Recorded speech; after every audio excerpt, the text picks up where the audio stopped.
Hi ನಮಸ್ಕಾರ, ನಮ್ಮ ಅಡುಗೆ ಮನೆಯಲ್ಲಿ ವ್ಲಾಗ್ಸ್ಗೆ ಸ್ವಾಗತ. ನಾವಿವತ್ತು ಬೆಂಡೆಕಾಯಿ ಮತ್ತು ಬೀನ್ಸ್ಗಳನ್ನು ಉಪಯೋಗಿಸಿ ಹೇಗೆ ಸಿಂಪಲ್ಲಾಗಿ ಸಾಂಬಾರು ಮಾಡೋದಂತ ನೋಡೋಣ ಬನ್ನಿ. ಮೊದಲಿಗೆ ಚೆನ್ನಾಗಿ ತೊಳೆದ ಬೀನ್ಸ್ ಕಾಳುಗಳನ್ನು ಕುಕ್ಕರ್ಗೆ ಹಾಕಿ ಬೇಕಾದಷ್ಟು ನೀರು ಉಪ್ಪು ಸೇರಿಸಿ ಬೇಯಿಸಿಕೊಳ್ಳಿ. ನಂತರ ಸಣ್ಣಗೆ ಕಟ್ ಮಾಡಿದ ಬೆಂಡೆಕಾಯಿಯನ್ನು ಒಂದೆರಡು ಚಮಚ ಎಣ್ಣೆ ಹಾಕಿ ಚೆನ್ನಾಗಿ ಫ್ರೈ ಮಾಡ್ಕೊಳ್ಳಿ.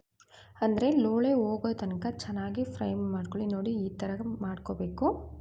ಇವಾಗ ಒಂದು ಕಡಾಯಿಗೆ ಎಣ್ಣೆ ಹಾಕಿ ನಾವು ಒಗ್ಗರಣೆಗೆ ರೆಡಿ ಮಾಡ್ಕೊಳ್ಳೋಣ. ಸಾಸಿವೆ, ಜೀರಿಗೆ, ಕರ್ಬೇವಿನ ಸೊಪ್ಪು ಮತ್ತು ಈರುಳ್ಳಿ ಎಲ್ಲವನ್ನು ಹಾಕಿ ಚೆನ್ನಾಗಿ ಫ್ರೈ ಮಾಡ್ಕೊಳ್ಳಿ. ಫ್ರೈ ಮಾಡ್ಕೊಂಡ ನಂತರ ಇದು ಫ್ರೈ ಆಗೋದ್ರೊಳಗೆ ನಾವು ಖಾರಕ್ಕೆ ರೆಡಿ ಮಾಡ್ಕೊಳ್ಳೋಣ. ಒಂದು ಮಿಕ್ಸಿ ಜಾರ್ಗೆ ಒಂದು ಅರ್ಧ ಬಟ್ಲು ತೆಂಗಿನಕಾಯಿ, ಒಂದೆರಡು ಬೆಳ್ಳುಳ್ಳಿ, ಒಂದು ಅರ್ಧ ಈರುಳ್ಳಿ, ಒಂದು ಚಮಚ ಸಾಂಬಾರು ಪುಡಿ, ಒಂದು ಚಮಚ ಖಾರ ಪುಡಿ ಹಾಕಿ ಎಷ್ಟು ಬೇಕು ಅಷ್ಟು ನೀರು ಸೇರಿಸಿ ಕಡಲೆನೂ ಹಾಕಿ ಚೆನ್ನಾಗಿ ಗ್ರೈಂಡ್ ಮಾಡ್ಕೊಳ್ಳಿ.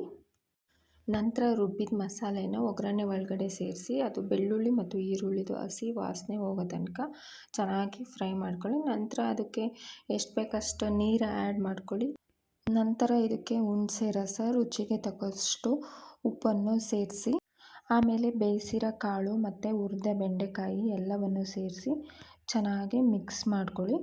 ಮಿಕ್ಸ್ ಮಾಡ್ಕೊಂಡ ನಂತರ ಒಂದು ಸ್ವಲ್ಪ ಹೊತ್ತು ಕುದಿಯೋಕ್ಕೆ ಬಿಡ್ರಿ. ನಿಮಗೆ ಸಾಂಬಾರು ಗಟ್ಟಿ ಅನಿಸಿದರೆ ಇನ್ನೊಂದು ಸ್ವಲ್ಪ ನೀರು ಬೇಕಾದರೆ ಸೇರಿಸ್ಕೊಂಡು ಚೆನ್ನಾಗಿ ಕುದಿಸ್ಕೊಳ್ಳಿ.